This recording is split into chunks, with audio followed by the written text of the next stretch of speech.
Samahan niyo ako magluto ng gulay. Maganda ito sa katawan. Let's go. Ito yung mga kailangan nating sangkap. Ito yung mga namitas ako sa aming farm, dyan sa likod bahay.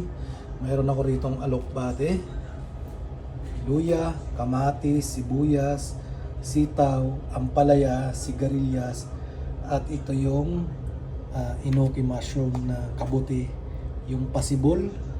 Tapos mayroon din ito, ating papaya. Tapos ito lang yung sasahog natin. Yan. Mga maliliit na sugpo. Kaya samahan nyo ako. React and share. Follow for more. Gagawin natin, magsaysa muna tayo ng kamatis.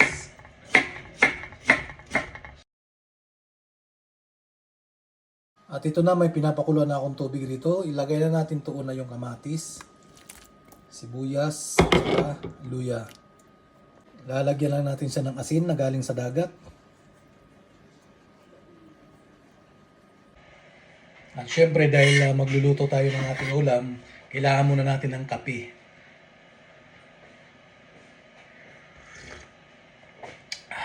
Sarap.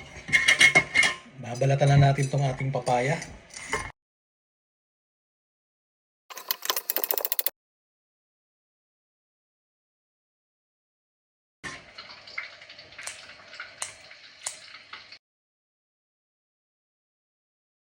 So ito na, na-prepare na natin yung ating sangkap.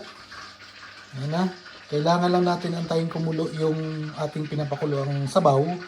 At maluto na yung luya at saka yung sibuyas, kamatis. Huhugasan muna natin to.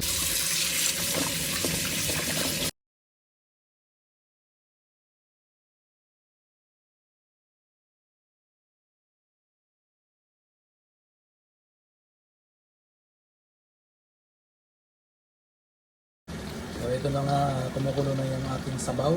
Unahin lang muna natin lagay yung ating papaya.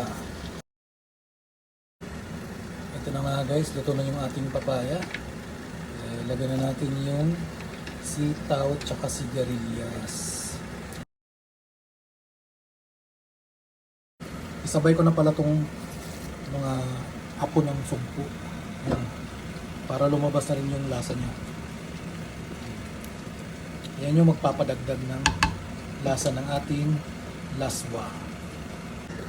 Ito na nga guys, luto na yung ating sitaw. Excited na ako. Ilagay ko na lahat-lahat. Yung mga natira kasi madali lang tulutuin. Ayan.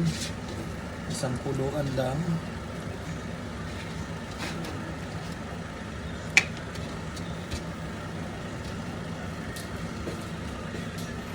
Antayin na natin isang kumulo bahagya.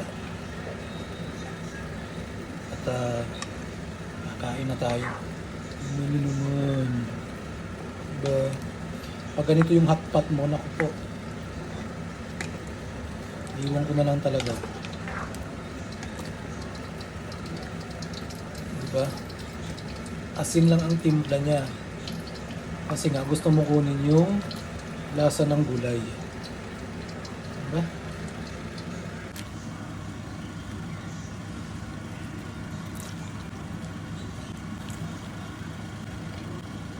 Sarap ng sabaw, ang linaw ng sabaw. Let's eat.